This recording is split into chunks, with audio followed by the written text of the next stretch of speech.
Hello everyone, আজকে তো আমার একটা স্পেশাল দিন, তাই গপুকে দিয়েই আমার দিনটা স্টার্ট হলো। আর ভগবান তো সকাল সকাল আমাকে গিফট দিয়েই দিয়েছে বৃষ্টি, যেটা আমার মোস্ট ফেভারিট।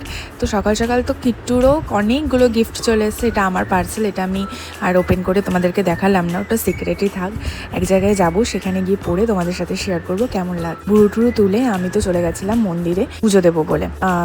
এই তো মিষ্টি কিনে নিচ্ছি, তারপরে ধূপকাঠি, মোমবাতি আর একটা দেশলাইও নিয়ে নিয়েছি। তারপরে গিয়ে দেখি মায়ের পুজো হচ্ছে, এত সুন্দর লাগে বলবো। তারপরে এসে একটু স্কিন কেয়ারও করে নিচ্ছিলাম।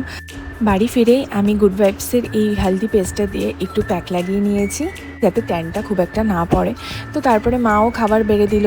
আর মায়ের প্রত্যেকটা রান্নাই তো খুব খুব খুব ভালো হয়েছিল। আর মা আমার ফেভারিট ইলিশ মাছও করেছিল। তারপরে তো খেয়ে দিয়ে ভেবেছিলাম একটু ঘুমাবো, কিন্তু না, এই কটকটির জন্য তো ঘুম হয়নি। তারপরে তো ওকে নিয়ে বেরিয়ে পড়লাম একটু মুকুন্দনগরে হাওয়া খেতে যাব। ওখানে খুব ভালো একটা পরিবেশ, তোমাদের সাথে শেয়ার করছি। দেখো রাস্তাগুলো, তোমাদের কেমন লাগছে রাস্তাগুলো অবশ্যই কমেন্ট বক্সে। এই রাস্তার জন্যই বারবার মুকুন্দনগরে আমরা ছুটে যাই, আর বারবার আমি এই রাস্তার প্রেমে পড়ি। খুব সুন্দর আর খুব সবুজ, চারিদিক যেদিকে তাকাও সেদিকই সবুজ।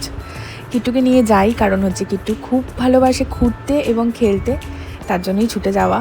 আর ওখানের পরিবেশ, গঙ্গার স্নিগ্ধ হাওয়া খেতেই আমরা ওখানে চলে যাই। তোমরাই দেখো পরিবেশটা কতটাই সুন্দর। আর এই সুন্দর পরিবেশটাকে কি করে বলি খারাপ, এতটাই সুন্দর যে আমার ভালোই লাগে যেতে। তো কিট্টুকে নিয়ে পৌঁছে গেলাম মুকুন্দনগরে। ওখানে গিয়ে তো হাতি ঘোড়া সব কিছু দেখছে আর বলছে মা হাতি, মা ঘোড়া। তো গঙ্গায় ও তো ছোটাছুটি করতে প্রচণ্ড ভালোবাসে, সেই সবই করছে। আর আজকের জন্মদিনটা সত্যিই খুব ভালো গেল। এই বছরের জন্মদিনটা সবাইকে থ্যাংক ইউ, যারা যারা আমাকে উইশ করেছো, যাদের মানে হাজব্যান্ড, মা, আমার ফ্রেন্ডস, সবাইকে অসংখ্য ধন্যবাদ। কারণ আমার স্পেশাল দিনটাকে এত স্পেশাল করে তোলার জন্য। প্রত্যেকবারই আমার কাছের মানুষগুলোই আমার জীবন মানে প্রত্যেকটা স্পেশাল দিনই স্পেশাল করে দেয়। এই বছর তো কিট্টু একটু বুঝতে শিখেছে। আরও স্পেশাল হয়ে গেছে কিট্টু যখন আমাকে বললো হ্যাপি বার্থডে টু মাম্মা। তো ও তো এখন কথা বলাও শিখেছে, অনেক কিছু বুঝতেও পারে, এখন অনেক কিছু বলতেও পারে। আর আগের তুলনায় এখন বড় হচ্ছে, তো বুঝবে, আরও বুঝবে হয়তো। আর এই মন্দিরগুলো, মাতারার এই মন্দিরগুলো তো সবই মুকুন্দনগরে নতুন হয়েছে।